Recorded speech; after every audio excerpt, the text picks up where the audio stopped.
Hello, welcome back to IT Learning Nugget course. For today, we will continue with part 2 of best practices for securing Active Directory. So earlier we spoke about how we can we explained what are the methods of attacks, type of attacks, weakness in AD. Part 2, we will speak and talk about how we can mitigate, you know, these attacks, and we will basically cover these in more details. Let's start with privileged accounts and groups in AD. Highest privileged groups in AD: enterprise admin, domain admin, and administrators and schema admin. These are the four, I will say, highest privileges we have, and how we can protect the account and the groups in AD. Secure differently than other objects in AD. Any account that has direct or sensitive membership in any protected group, regardless what they are, inherit its restricted security. Include all above groups as well as account backup, print operator, cryptic, RODC, and replica admin. If the permission on any of the protected accounts and groups do not match the permission on the admin SD holder object, the permission on the protected account and group are reset. The privilege problems. We suppose implementing least privilege admin modules.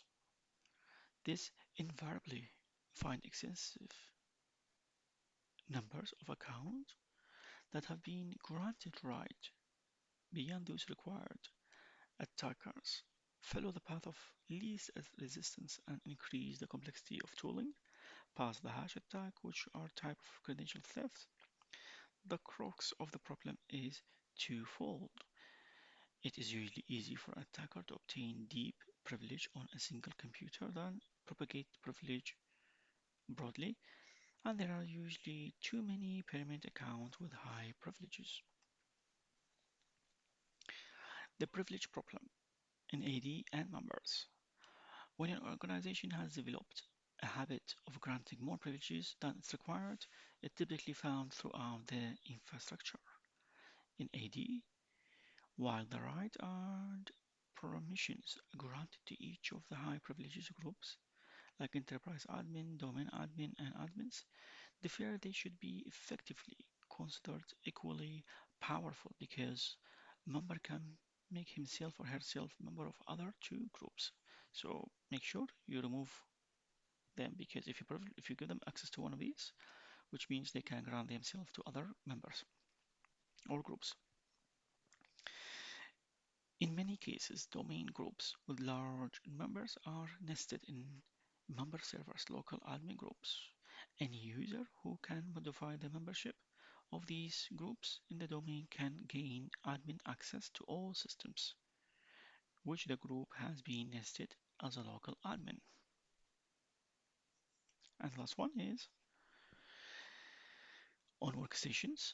Users are typically granted membership in local admin group on their personal computer.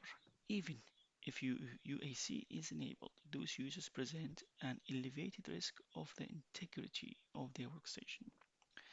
In applications, accounts that have been granted powerful privileges within application can be targeted to allow exfiltration of data. This especially pertinent in attack scenarios in which the target is an organization intellectual property. And last one is the data repositories. Attacker seeks access to intellectual property in the form of document and other file can target the account control, file store, direct access, or even group of roles. Now, what we do to reduce this? These are the type of implementing least privileges admin modules we covered. And for